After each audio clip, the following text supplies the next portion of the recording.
Саусақтарыңызды аямай лайк басып тастаңыздар. Лентаға көбірек шығып, жаңағы тұруға жақсы. Фентанил деген заттың кесірінен Америкадағы өліп жатқан адам соғыс болып жатқан аймақтағы адамдардан асып кеткен. Міне, әңгіме қайда жатыр? Енді бұл не әңгіме екендігін білмекші болсаңыздар, бұл заттың аты фентанил, химиялық құрамы бойынша қолдарыңызға қалам алып жазсаңыздар, химия қызығатындар, көміртегі атом саны 22, сутегі атом саны 28, азоттың атом саны 2, оттегі 1. Яғни бір тотықты, 2 азотты, 28 сутекті, 22 көміртекті зат. Ал енді оның молдық салмағы 336.471 молына грамм. Міне қараңыздар. Оның балқуы 87,5 градуста балқиды. Цельсий градуста балқиды. Енді бұл зат өте қауіпті зат болғандығы соншалық. Бұл енді қазір соңғы кезде бұның Американың арнайы аурудан сақтану және алдын алу орталығының 2016 жылғы санағына негізделгенде кем дегенде 20 мыңнан артық америкалық 2016 жылы осы фентанил және соған тектес заттарды қолданғаннан өлген. 20 мың. Ойлаңыздар, 20 мың адам. Енді 2021 жылдың 15 желтоқсанда Америка қаржы министрлігі фентанилді қолданудың тіпті соңғы кезде есірткілік сипат алып бара жатқандығына байланысты Қытайға, Бразилияға, Колумбияға, Мексикаға және қатарлы 4 мемлекеттің 15 заңды тұлғасына және 10 жеке адамына санкция салды. Бұның ішінде Қытайдың 4 кәсіпорны, бір жеке тұлғасы бар. Бұлардың барлығы халықаралық осы фентанил сипатындағы, есірткілік сипаттағы дәрілерді жасаумен, тасымалдаумен айналысқан.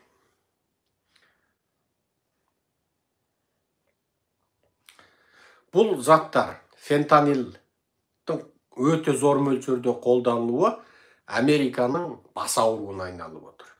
Мексика қазір осы фентанилді өндіретін басты ел болып отыр. Америка бұл фентанилдің негізгі көзі Қытайдан келеді. Енді қараңыздар, анау айдалада мұхиттың ар жағында жатқан Қытай Американың халқын 20 мың адамын 16 жылы қырып тастаған екен. Қазіргі Америкада өліп жатқан әр 3 адамның 2-і осы фентанилмен қатысты екен. Әр 3 адамның 2-і. Енді қарай беріңдер. Енді осы фентанил туралы аздап химиялық сауатты алдын ала бердік.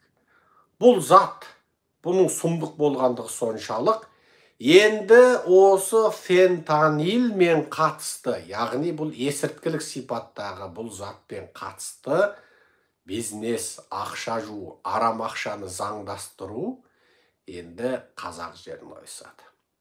Яғни Қазақстан енді алдағы уақытта фентанилді өңдейтін, тұтынатын, тасымалдайтын транзиттік аймаққа айналады. Және сонымен қатар Қазақстан Қытайдың орта шағын буржуаздарының ақшасын жуатын, осындай қылмыстық жолдар арқылы ақшасын заңдастырып, Еуропа, Америкаға аударатын транзиттік жолына айналады. Қазақстан сонымен қатар артында Қытай ұлттық қауіпсіздігі, Қытайдың мемлекеттік қауіпсіздік қызметі тұрған Қытайдың қылмыстық наркобизнесмен топтарының енді Еуропаға, тағы басқа елдерге, Түркияға, Сауди Арабияға, немесе тағы басқа жақтарға осы финанстық қылмыс, яғни арам ақшаны заңдастыру, тіке есірткі саудасы қылмысы, тағы басқа сол сияқты қылмыстардың өрбітетін, өршітетін, қоздататын ордасына айналады. Естеріңізге сала кетейік. Есірткі қылмысы Қазақ атам айтқандай, жұт жет ағайынды дегендей, есірткі қылмысымен бірге бірінші кезекте жезөкшелік қылмысы, жыныстық сауда қылмысы тұрады. Бұл жезөкшелік қылмысы десе ойламаңыздар. Бойжеткен қыздарды жаңағы еркектердің пайдалануына беру алып. Бұның ар жағында сәби балалардың жоғалу қылмысы тұр. Жас жеткіншек өрімдей 4-5 жастағы, тіпті 15-ке жетпеген қыздардың жоғалып кетуі тұр.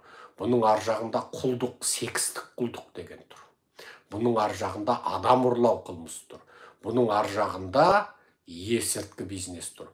Бұның ар жағында айналып кеп, енді қылмыстық топтардың бизнес тұр. Ал бұл қылмыстық топтардың бизнесі қару-жарақ бизнесімен қатысты болады.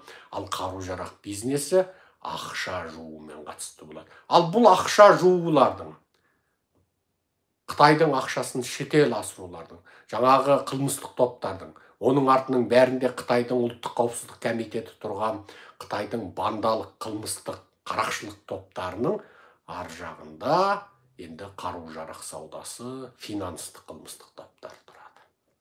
Енді қақпасын аңырайтып ашып тастаған әйдер, ажа, қойдер қожасы жоқ. Ақыл сұрайтын ақсақалы Тоқаев сияқты болған. Орыс пен Қытайдың ортасында жезөкше саясат атқарып отырған Қазақстан сияқты қауқарсыз елде енді сол Латын Америкасының Мексикасы, Колумбиясы сияқты нағыз қылмыстың ордасы болады. Қазақтың жас бүлдіршін сәбилері жоғалады. Жеткіншектері жоғалады. Бой жеткен қыздары жоғалады. Тіпті жас ұл балалар жоғалады. Бұның барлығы секстік құлдыққа кетеді. Ойламаңыздар, секстік құлдық деген тек әйел затына қатысты деп. Жаңағы ұл балаларды да секстік құлдыққа жегеді. Оларды да қазір еркекті еркек зорлайтын заман. Адамзаттың азғандығы соншалық, тозғандығы соншалық, осындай заман болды. Енді жаңағы ұл балалар да соған кетеді.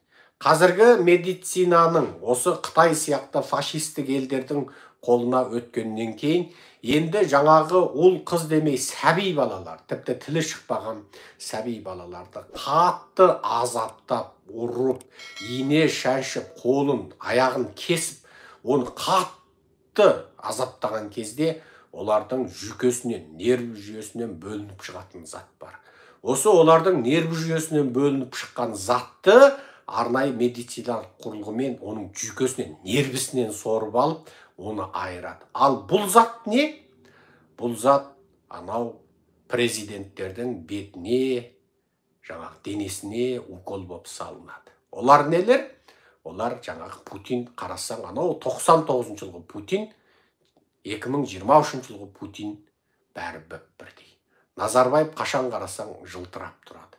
Анау әлемдік ірі олигархтар қашан қарасаң жылтырап тұрады. Денелері тіп-тік. Бұл осы жаңағы сәби балаларды азаптап, оларды қатты үрейлендіріп қорқытқан кезде нерві жүйелерінен бөлініп шыққан затты жаңағындай залым медициналық зерттеушілер денесінен алып, нервісінен алып, айырып алып, осындай зұлымдарға сатады.